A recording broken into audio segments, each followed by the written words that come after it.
안녕하십니까. 다시 한번 소개드립니다. 최종원 토마스의 신부인데요.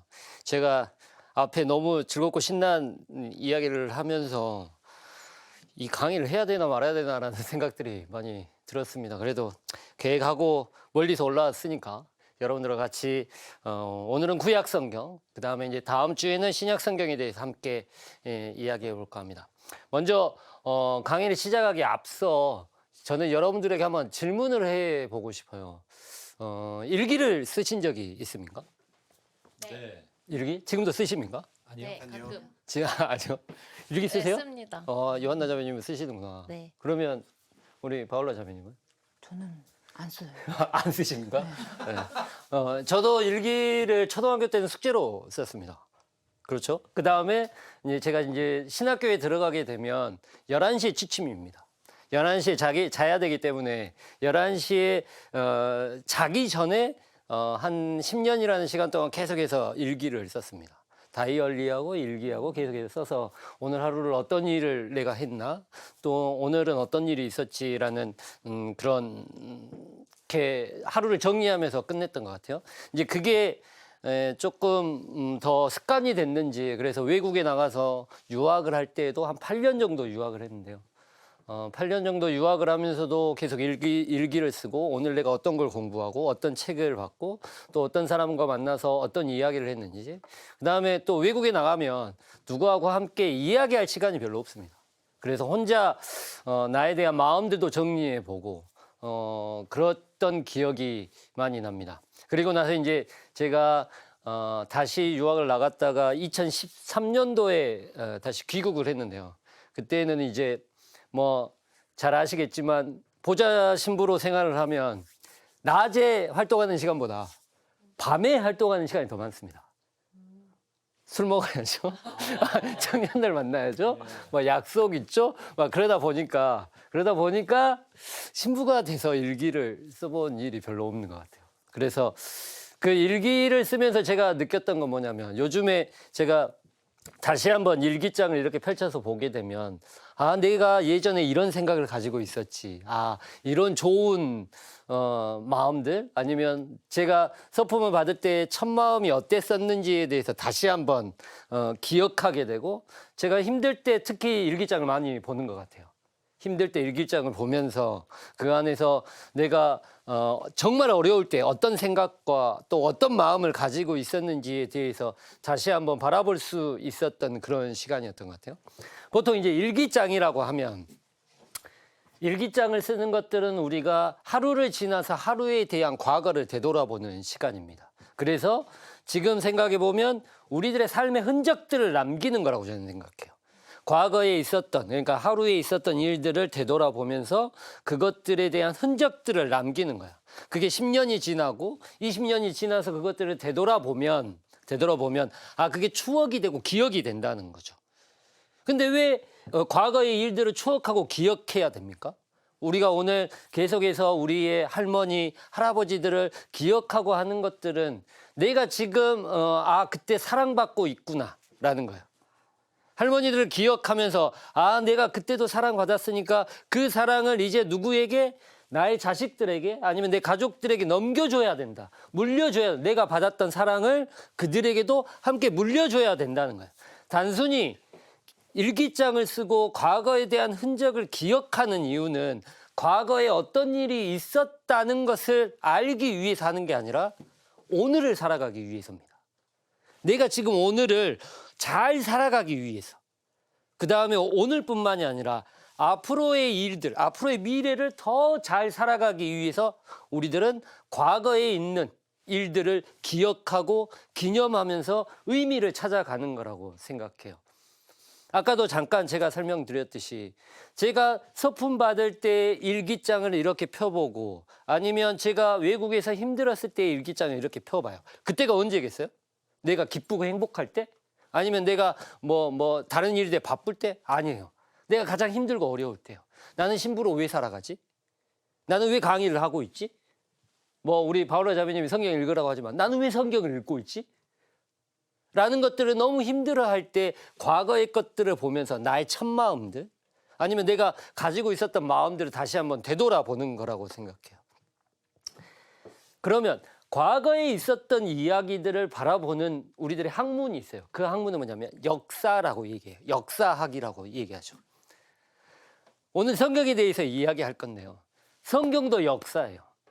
지금 우리들이 특히 구약 성경은 언제? 한 5,000년 전에, 3,000년 전에 있었던 과거의 이야기를 하고 있는 거예요. 그 과거에 있었던 이야기를 역사를 남겼고 그 역사에 대한 이야기들을 계속해서 해나가는 거죠. 그런데 여기에서 우리가 성경도 하나의 역사다라고 과거에 있었던 일들을 알기 위한 것이다 라고 얘기하면 가장 중요한 두 가지 포인트를 잡아야 돼요. 뭐냐면 예를 들어 저의 과거에 대한 이야기들을 얘기하면 제가 있죠? 오늘 하루에 대한 이야기를 과거죠? 그러면 오늘이 아니라 모레가 과거겠죠? 아니 모레가 아니라 이제 그제가 과거겠죠? 그다음에 그 전에. 근데 내가 있을 때만 나의 과거입니까? 아니에요. 내가 없을 때도 그걸 나의 역사고 과거예요. 누구예요? 부모님도 나의 역사예요. 부모님이 없으면 내가 있습니까? 없죠. 그러니까 부모님이 있어야지 나의 역사가 시작된다는 거죠. 그러면 부모님은 나의 역사를 시작하기 위해서는 부모님만 있어야 됩니까? 아닙니다. 누굽니까? 할머니도 있어야 됩니다. 그렇게 계속해서 올라가다 보면 나의 역사는 어디부터 시작일까요? 태초의 인간부터 시작입니다. 그게 나의 역사예요. 나의 역사. 그러면 주인공은 그때는 누가 주인공이에요? 아니죠. 내가 주인공이죠. 나에서부터 출발했으니까. 아담과 하와가 아니라 나의 역사는 아담과 하와까지 갔지만 누구의 역사예요? 나의 역사예요. 그 안에 주인공은 누구라는 거예요? 나라는 거죠. 나. 성경도 하나의 역사예요. 이야기는 똑같아요. 아담과 하와부터 시작해서 쭉 이어져 내려오는 역사죠. 우리의 신앙의 선조, 구약에 있었던 신앙의 선조라고 하는 아브라함, 이삭, 야곱, 요셉, 모세 넘어가서 판관들, 여호수아 판관에서 열왕기에 있는 여러 명의 왕들, 사울, 다윗, 솔로몬, 그 다음에 나왔던 또 남북으로 갈라지고 있던 그 역사가 계속해서 시간이 흘러감에 따라서 계속해서 왔죠. 그 다음에 예수님이 나오고 신약으로 넘어와서 예수님이 나왔고 예수님에서 베드로를 통해 갖고 12사도들에게 그 전파를 하죠. 그 전파했던 게 바울에 의해서 세상에 펼쳐지면서 그때부터는 이제 누구의 역사? 그때부터는 선교사들이 배를 타고 한국에 왔죠. 한국에 와가지고 자기들이 배웠죠. 배워서 그것들을 얘기했죠. 그러면서 할머니, 할아버지들이 배웠고 또 우리 에레미야 형제님 같은 경우에는 군대 가서 한 그 사람들의 역사 안에서도 내 신앙의 역사를 배울 수 있으니까. 하지만 이 역사의 주인공은 누구냐면 나예요. 나의 역사를, 나의 신앙의 역사를 알기 위해서 구약을 보는 거죠. 근데 저는 그게 틀렸다고 생각해요. 구약의 역사는 인간의 역사가 아니에요. 잘 생각해 보세요. 나의 역사를 알기 위해서 우리는 뭔 공부를 해야 됩니까? 성경 공부. 성경 공부가 아니라 그냥 나의 역사를 하면 우리가 한민족이기 때문에 이스라엘 역사에 대해서 배울 필요가 없어요. 그러죠? 국사. 그렇죠. 우리는 국사를 배워야 돼요. 우리가 고조선부터 시작해서 있는. 하지만 우리들은 성경 안에서 누구의 역사를 배우고 있어요? 이스라엘 역사를 배우고 있어요.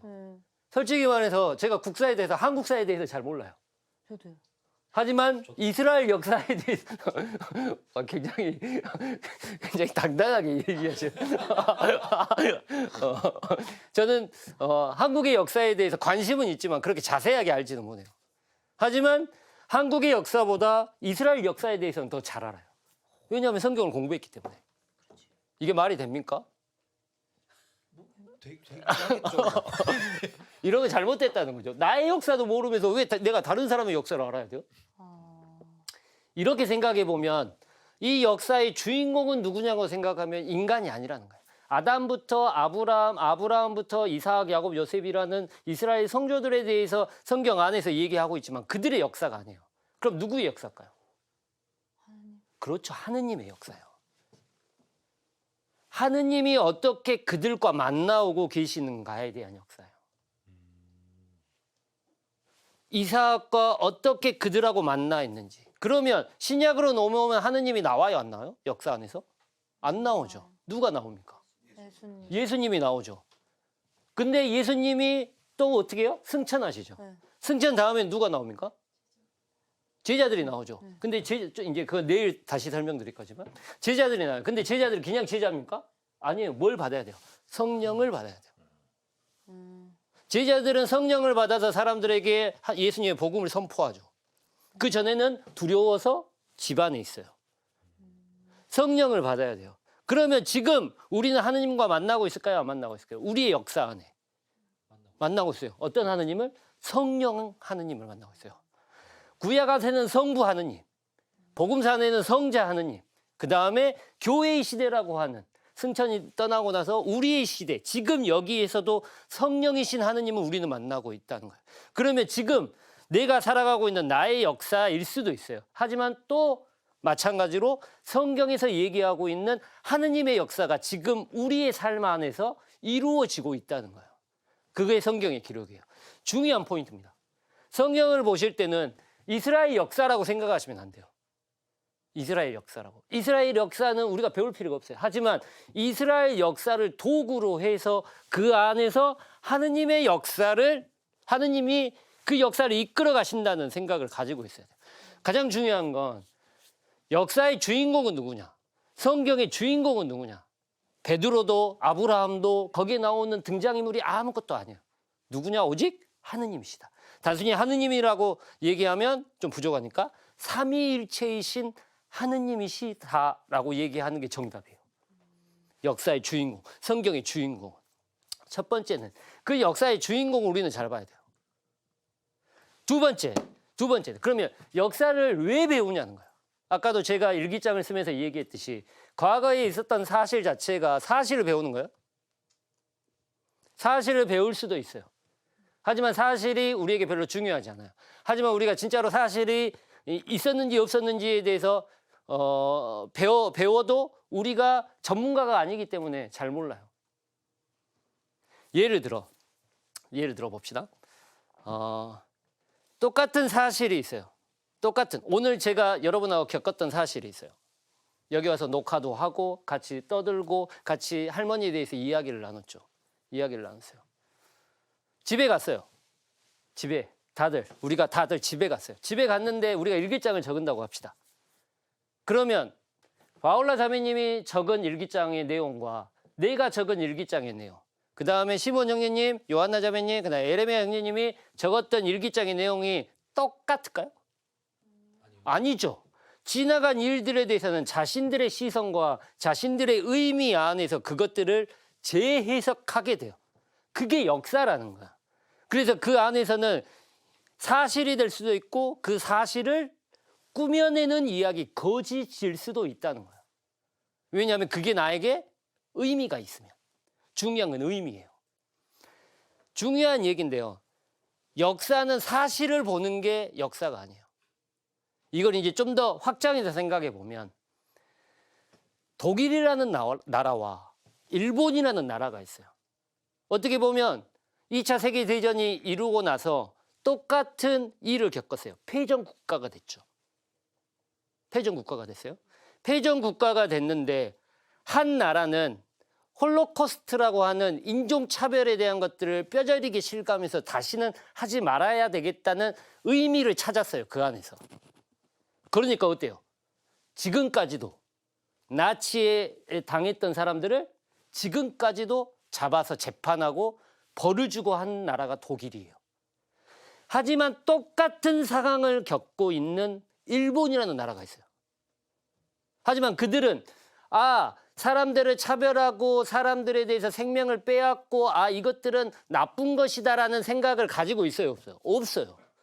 우리나라는 다른 사람들의 제국주의다. 우리나라가 힘만 세면 다 좋아, 다 좋은 거야 라고 하는 생각을 가지고 있기 때문에 지금의 행동 자체는 똑같은 일을 겪고 똑같은 상황 속에 있지만 일본의 행동과 독일의 행동 자체가 달라요. 그게 뭐냐면 역사적 의미를 찾는 거예요. 더 쉽게 말하면 제가 오늘 여기 와가지고 아침에 일어나서 여기 와서 강의를 했어요. 근데 제가 이 강의하면서 오늘은 내가 돈을 많이 벌겠지라는 생각을 가지고 여기 왔다고 생각해 봅시다. 그러면 집에 가가지고 후회할까요? 아니면 내가 이걸 기뻐할까요? 출연료가 얼마신지에 따라서 모르죠. 저도 몰라요. 아직 안 받았어요. 아직 안 받았어. 근데 제가 노력한 거에 비해서 제가 많이 받았다고 생각할까요? 아니겠죠. 네. 이거 엄청 준비 많이 해야 돼요. 네. 그 다음에 또 아침부터 와가지고 이렇게 와야 되니까. 그러니까 제가 만약에 내 삶에 대한 가치 자체를 돈이라고 생각하면 집에 가가지고 일기장에 쓰겠죠. 내가 다시는 이거 하나 봐라. 그러면 나의 미래는 이 녹화가 있을까요? 없을까요? 없어요. 섭외가 들어와도 어떻게 해요? 안 하는 거예요. 내가 가지고 있는, 하지만 내가 오늘 똑같은 일을 겪으면서도 이 일에 대한 의미 자체를 돈이라는 가치에 두지 않고 내 의미 자체를 사람들과 함께 성경에 대해서 이야기했다라는 거에 가치를 두게 된다면 다음에 작가님이 나한테 섭외 전화를 왔을 때 내가 이 일을 할까요? 안 할까요? 하겠죠. 힘들어도 하겠죠. 그 안에서 내가 의미를 찾게 된다면. 역사는 그렇게 그 안에서 사건이 어떤 사건이 있었나를 보도하는 게 아니에요. 그 안에서 어떤 진리와 어떤 의미가 있는지가 굉장히 중요하다는 거죠. 사건은 그 사건이 진실이 아니어도 돼요. 그 진실대로 우리는 보지 못해요. 사실대로 보지 못해요. 왜냐하면 자신의 시각대로 보기 때문에. 성경도 마찬가지예요. 여러분들 성경의 구약 성경 안에서 가장 많이 제가 듣는 질문이 뭐냐면 이 일이 진짜로 했어요? 없었어요? 만약에 예수님께서 5,000명을 먹이셨다고 한다면 진짜로 보리빵 2개와 보리빵 5개와 물고기 2마리로 5,000명을 먹이셨어요? 안 먹이셨어요? 그게 뭐예요? 이게 사실이냐 거짓이냐요. 이 일이 진짜로 일어났냐 일어나지 않냐라는 거예요. 그 안에는 진리가 없어요. 이 안에서의 이 보리빵 5개하고 물고기 2마리로 사람들을 먹인 이유가 뭐냐라는 걸 찾는 게 성경에 대한 의미를 찾는 거죠. 구약 성경과 마찬가지예요. 5,000년 전에 저기 어디 이상한 고대 근동에서 어떤 일이 있었나 우리에게 별로 중요하지 않아요. 그 일 자체에 대한 이야기를 바라보고 나서 그 일들을 통해 내가 지금 여기에서 그 일들은 나하고 비유적으로 어떤 일들이 일어나게 되는가를 바라보는 게 굉장히 중요한 거예요. 그래서 구약 성경에 있는 사건들을 다 이야기할 수는 없어요. 제가 이제 잠깐 하지만 그래도 우리가 이스라엘 역사를 빼고 나서도 아까도 내가 말했죠. 나의 역사를 쭉 이렇게 되돌아보다가 맨 끝에는 누가 있다고? 아담이 있다고. 그러면 아담부터 시작해서 우리가 태고사라고 하는 1장에서 창세기 1장에서 11장까지에 대한 이야기에 대한 사건들을 보면서 그 사건 안에서 가지고 있는 의미들을 파악을 하게 되면 그 의미가 우리가 지금 살아가는 성경에 대한 구약 성경에 나오는 역사를 얘기하고 있는 사람들의 진리라는 거죠. 그래서 그것들을 한번 봅시다. 성경의 역사의 축소판이라고 쓰는 태고사에 대한 이야기예요. 1장 1장에 어떤 이야기가 나옵니까? 아담 이야기가 나오죠. 천지창조에 대한 이야기. 그래서 천지창조 하느님께서 말씀하니까 어둠이 쌓이고 어둠이 있고 그러죠. 한처음에 딱 거기까지만 읽으셨나요? 한처음에 하느님이 하늘과 땅을 만드셨다? 그렇죠. 네. 네. 한처음에 하느님께서 하늘과 땅을 만드신 게 아니라 빛을 만드시죠. 쉽게 생각하시면 빛을 만드세요. 빛을 만드셔서 어둠과 혼돈으로 깔려있던 데를 빛을 만드세요. 그래서 어둠을 가르시죠. 빛과 어둠을 가르시고 그다음에 빛과 어둠을 가르신 다음에 그다음에 물이 이렇게 차 있는데 물과 땅을 이렇게 가르세요. 아랫물과 윗물을 가르시고 바닥에 있는 것도 물과 물을 가르시고 이건 중요한 거 아니에요. 네. 아무튼 그래서 6일 동안 세상을 창조하세요. 그다음에 동산에서 있다가 2장에 들어가면 아담을 창조하시죠. 아담을 창조하시고 갈빛 떼가지고 화를 창조하시죠. 화를 창조하시고 나서 동산에다가 이제 선악과를 만들어 놓고 따먹지 말라고 했는데 3장에서는 그것들을 뱀의 꼬임에 넣어가고 화가 뱀의 꼬임에 넘어가지고 그것들을 따먹게 되니까 얘가 먹으라고 했습니다. 그다음에 남편을 물어보니까 여자가 먹으라고 했습니다. 그러니까 다 핑계대고 있으니까 너희들 다 나가 해가지고 추방이 되죠. 추방이 되는데 가죽옷을 입혀주세요. 그리고 나서 순풍순풍 애들 잘 낳고 잘 살아요. 그래가지고 그 다음에 얘기가 누구 나면 카인과 아벨에 대한 너무나 쉬운 얘기니까 카인과 아벨 해가지고 자기 잘 먹고 있다가 카인이라는 형이 아벨의 동생에 대해 시기해가지고 어떻게 해요? 들어나가지고 카인이 아벨을 죽여요. 그러니까 하느님이 너 왜 동생을 죽이느냐 그러니까 왜 그것들을 저한테 물어보십니까? 라고 얘기하고 그러니까 너는 저주받아라 하니까 나는 나가고 어떻게 죽겠습니다. 그러니까 나를 살려주십시오. 그러니까 내가 너희한테 표를 주겠다 하고 표식을 찍어주세요. 카인에게. 그래서 그를 보호해 주시오. 그리고 나서 다시 순풍순풍 애를 잘 낳고 사는데 사람들이 너무 죄를 많이 짓고 되니까 하느님이 이놈들을 홍수로 다 쓸어버려야 되겠다라고 하고 누가 나와요? 노아가 나와요. 그리고 노아의 홍수를 방주를 만들어가지고 한 상씩 다 들여보내서 거기서 하니까 40일 동안 비가 내리니까 막 물 차니까 다 죽었는데 비가 그치고 70일 동안 돌아다 보니까 아라나산에 올라가가지고 걸치죠. 그래서 비둘기 보내줘. 비둘기 돌아왔는데 아무것도 없으니까 다시 비둘기 보내줘. 비둘기 보내니까 다시 아카시아 잎을 물고 와가지고 땅이 말랐구나 다 나가갖고 버보죠. 버가지고 노아하고 하느님하고 뭐예요? 무지개를 통해 가지고 내가 너희를 다시는 물로 멸망하지 안 시키겠다 해가지고 계약을 맺게 되죠. 그 계약의 표징이 바로 무지개라는 거죠. 그 다음에 이제 나오는 얘기가 뭐냐면 그래 또 애들 순풍순풍 낳고 잘 살아요. 잘 살다가 이제 사람들이 자기들이 말이 똑같으니까 우리들이 이거 말해가지고 힘 합치면 하느님처럼 될 수 있어. 그래갖고 뭘 만들어? 바벨탑을 만들어. 갖고는 바벨탑을 벽돌을 지어가지고 벽돌을 하나하나 쌓아가지고 하느님처럼 올라가야 되겠다 하고 바벨탑을 쌓았는데 하느님이 요놈이 괘씸한 놈 해가지고 다 해가지고 이렇게 흩어버려요. 그 다음에 말이 통하니까 우리처럼 되려고 얘기한다. 그래서 말을 다 갈라버리죠.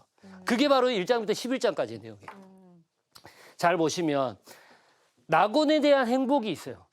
언제나 행복하죠. 그때는 어때요? 조화롭죠. 하느님과도 얘기가 통해. 그 다음에 남자하고 여자하고 어떻게 해요? 얘기가 통해. 또한 뱀하고 여자하고 남자하고 어떻게? 얘기가 통해. 그게 뭐냐면 조화로운 세상이에요. 누구와의 관계 안에서도 트러블이나 그게 없다는 거예요. 그 말을 한마디로 하면 내가 전라도 사투리로 깨복다는 말 알아요? 행복하다? 깨볶는다? 발가벗고 있다. 알몸이다. 그래서 깨벗다 뭐 이제 그런 그래서 발가벗겨진 게 뭐겠어요? 나의 치부나 나의 아무런 모든 것들을 다 이 사람한테 드러내 보여줘. 나는 어때요? 부끄럽지 않은 거예요. 그게 뭐예요? 그 사람과의 관계가 조화롭다는 거죠. 그만큼 조화로워요. 근데 그 조화로움이 뭘로 깨져요?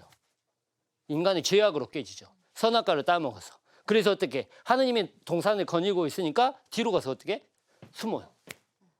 숨어. 그 다음에 얘하고 하느님이 물어보죠. 이거 누가 따먹으라고 했어? 그러니까는 남자는 누구? 여자한테 얘가 따먹으라고 했어요. 여자 그러면 니는 누가 시켰어? 그러니까 쟤가 시켰어요. 그러니까 관계 자체가 나의 잘못이 아니라 얘의 잘못이라고 그 관계가 단절되고 있다는 거예요. 하느님과 인간의 관계가 단절되죠. 인간과 인간과의 관계가 단절되죠. 인간과 뭐 자연과 세상과의 관계가 단절돼요. 그래서 너희들 나가야 하고 나가죠. 나갈 때 자기들의 가장 부족한 면들을 어떻게 하느님께 가려주세요. 뭘로써? 가죽옷으로써. 잘 보시면 언제나 하느님과의 좋은 관계 속에 있어요. 인간의 우리가 1장부터 11장까지에 대한 이야기가 하나의 과정이라고 생각합시다. 과자의 과정이면 인간의 행복 지수를 0부터 100까지 한번 해볼까요? 처음에 낙원은 언제 뭐예요? 0부터 100까지. 인간의 행복 지수 100이죠. 100이었는데 죄악을 해요. 죄악을 지어 선악과를 따먹었어. 선악과를 따먹는 순간은 언제일까요? 90은 아니지. 하느님한테 욕 먹었는데 기분 좋으세요? 0. 0은 아니죠. 0은 쫓겨나야지 0이지. 50? 한 30, 한 20, 30, 한 2, 30 정도. 하느님한테 욕 먹으니까 무섭죠. 그래서 쫓겨나요. 모든 걸 다 누리고 있었던 걸 다 포기하고 하니까 어떻게? 쫓겨나. 0 됐어. 0 됐어. 0 됐는데 하느님께서 쫓겨나면서도 뭐예요? 가죽옷을 입혀줘요. 그러니까 이게 이제 올라가기 시작하죠. 0에서 10, 10에서 애들 순풍순풍 낳았다고 이제 족보 이야기가 나오죠. 족보 이야기가 나오면 순풍순풍 낳고 잘 살아. 잘 살아면 어떻게? 또 올라가죠. 올라가. 그러면 한 50? 그러다가 애들이 잘 살아가니까 100까지 갔어. 갔는데 또 100까지 가니까 뭐해? 죄를 져요. 아니지. 카인이 아벨을 죽이잖아요. 그건 좀 뒤쪽 얘기고. 순서를 잘 생각하세요.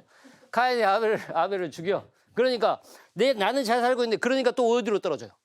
0으로 떨어져. 30으로 떨어졌다가 그래서 너 저주받아라 하니까 0까지 떨어지고 저주받아라 0까지 떨어졌다가 하느님께서 그래도 내가 너를 보호해주고 표식을 주겠다라고 하니까 또 조금 올라와.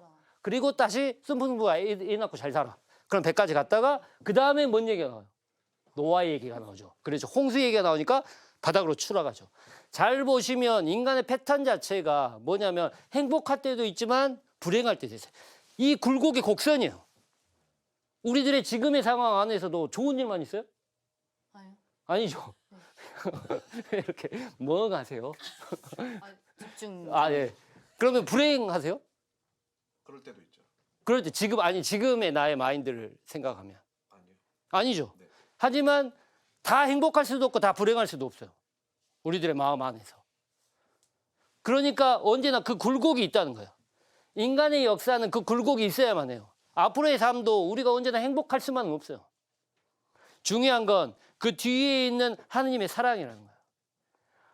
우리가 행복지수가 100일 때나 0일 때나 하느님은 어때요? 언제나 100이에요. 우리를 바라보시는 하느님은 언제나 100이에요. 이게 이스라엘 역사의 뒤쪽에 가도 계속해서 반복됩니다. 아브라함이 이삭을 데리고 모리아산으로 가지고 네 아들 죽일 때야 가지고 모리아산으로 데리고 가요. 애를 데리고 가는데 자 아버지 마음이 어떠겠어요? 애를 죽이러 가는데 찢어지죠. 근데 그때는 하느님이 어디 계셨을까? 저 멀리 계셨을까? 아니요. 같이 걸어가고 계셨죠. 40년 동안 탈출을 해가지고 40년 동안 광야 생활을 하고 있는 이스라엘 백성이에요. 하지만 그 광야에서 배고프다고 아니면 목마르다고 계속해서 부르짖고 있는 이스라엘 백성을 부르짖고 있어요. 그때 하느님 어디 계셨을까? 그렇죠. 같이 있었죠. 언제나 돌보아주세요.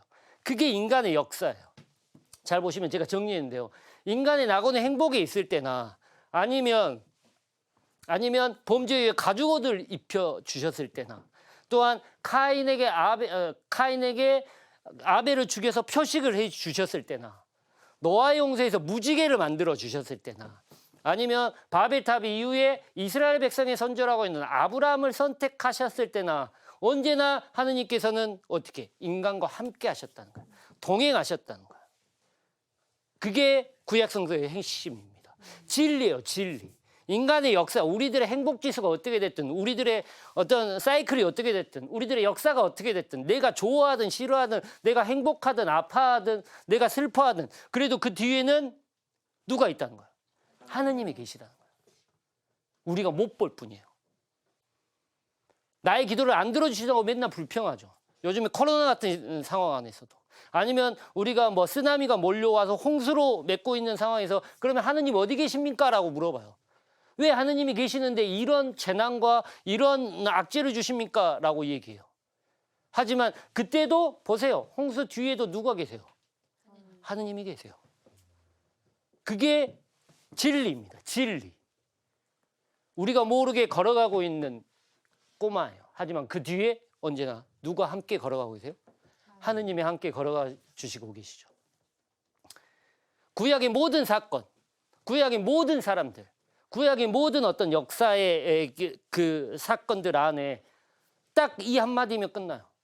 언제나 그 사건 안에 그게 좋은 일이든 나쁜 일이든 아픈 일이든 슬픈 일이든 그 역사 안에 하느님께서는 언제나 함께하고 계세요. 그걸 잊지 말아야 돼요. 그래야지만 우리가 지금 이 고통을 어떻게 해요? 인내할 수 있어요. 버티어낼 수 있어요. 고통이 아프지 않으면 고통이 아니에요. 십자가가 짊어졌는데 안 무거우면 십자가일까요? 아니죠. 십자가는 짊어지면 무거워야 돼요. 죽음은 고통스러워야 돼요. 그 고통을 인내하는 법을 배워야 돼요. 그러기 위해서는 언제나 우리 뒤에 하느님께서 같이 걸어가고 계시다. 우리를 보호해 주시고 우리를 위로해 주시고 우리와 함께 계셔 주신다를 잊지 않으셨으면 좋겠습니다. 그게 구약의 진리예요. 구약 성경의 진리예요. 그래서 이스라엘 역사를 통해 이스라엘 역사의 그 굴곡을 통해 언제나 하느님께서 그들과 함께 계심을 역사 속에서 이야기하고 있죠. 오늘 여러분들도 그다음에 우리 시니어분들도 한번 생각해 보세요. 나의 역사의 굴곡 안에 하느님은 어디에 계셨는지 그것들도 잘 생각하는 것도 굉장히 중요한 우리들의 몫이 아닐까 생각합니다. 네, 20분이라는 시간 동안 성경을 얘기한다는 게 쉬운 일이 아니에요. 하지만 오늘 주제만 말씀드렸어요. 이 주제가 여러분들에게 마중물이 되셨으면 좋겠어요. 그래서 성경을 보면서 나의 삶들도 한번 되돌아보고 성경에 대한 이야기들을 통해서 내가 지금 살아왔던 삶에 대한 고민들을 그 안에서 다시 한번 되풀이하는 여러분들이 되셨으면 합니다. 20분 동안 들어주신 거 감사드리고 네, 다음 주에 에는 구약 성경이 아니라 이제 신약 성경에 대한 이야기들 좀 더 디테일하게 살펴보면서 여러분들과 같이 성경에 대한 이야기들 해볼까 합니다. 여러분들 백그라운드에는 언제나 하느님께서 함께 계심을 잊지 않으셨으면 합니다. 네, 감사합니다. 감사합니다.